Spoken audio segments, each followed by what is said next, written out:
Right there. The sun is blazing in the window. That might be good or bad. It could depend on the drill. Yeah. Yeah.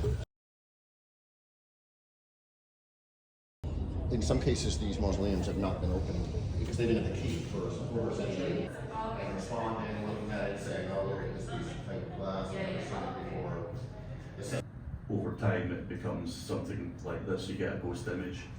Which is sad because the painting here looks really, really fine. I mean, which you can tell from looking at the hands. Mm-hmm. Tiffany seems to have been aware of the failure of the paint over time, and so we see problems. Yeah, the UK for quite some time, and around about the 1880s, they were putting a lot of borax in the paint to lower the firing temperature, and that ultimately led to quite a lot of problems later on, but they figured that out. So there's a kind of 10 or 15 year period in the 1880s to 1895. Well, so that really fits in perfectly with this.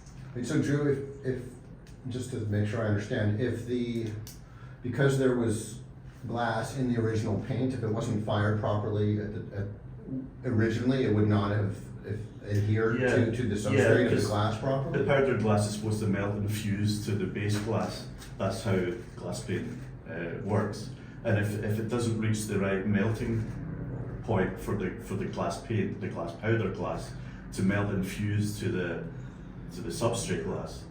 So was the medium new enough that there really just was no science, there was no history on how it would age over time? There was science, but it's obviously not at the same level as it is now.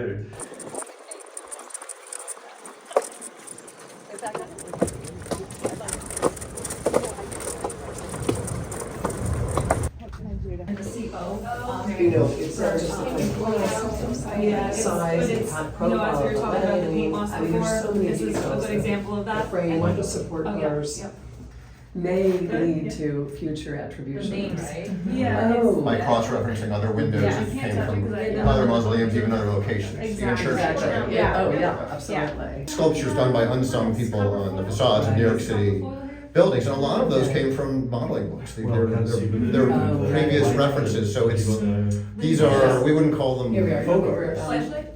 Flashlight. There I am. And that's the other thing we didn't say. Okay, so once all these individual pieces are cut, then, I mean, in some cases, they're having to adhere